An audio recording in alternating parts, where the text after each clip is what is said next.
ഞായറാഴ്ച രാവിലെ നേരത്തെ ഞാൻ വണ്ടി എടുത്ത് എങ്ങോട്ടാണ് പോകുന്നതെന്നറിയോ? വേറെ എങ്ങോട്ടല്ല കേട്ടോ, നമ്മുടെ പഴമ്പറമ്പുള്ള അഗതി മന്ദിരത്തേക്കാണ്. ഇന്ന് എൻ്റെ മുക്കം സന്നദ്ധസേന ടീം അവിടെ ക്ലീനിങ് ഏറ്റെടുത്തിട്ടുണ്ട് കേട്ടോ.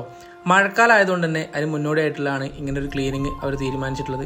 അതിൽ പങ്കുചേരാൻ സാധിച്ചതിൽ ഞങ്ങൾക്ക് ഒരുപാട് സന്തോഷം ഉണ്ടായിരുന്നു കേട്ടോ. ഞങ്ങൾക്ക് വേണ്ട ഫുഡും കാര്യങ്ങളെല്ലാം ഞങ്ങൾ അവിടെ തന്നെ തയ്യാറാക്കിയിട്ടുണ്ടായിരുന്നു കേട്ടോ. ഇന്നതേ അവരുടെ ബർത്ത്ഡേ ഉണ്ടായിരുന്നു ഒരാളുടെ, അത് ആഘോഷിച്ചത് ഇതേ ഇവിടെ നിന്നാട്ടോ. ഇതാണ് ആള് ടീച്ചറാണ്. അവിടുത്തെ പാട്ടെല്ലാം പാടി ആഘോഷിച്ചിട്ടാണ് ഞങ്ങൾ തിരിച്ച് വീട്ടിലേക്ക് പോകുന്നത്.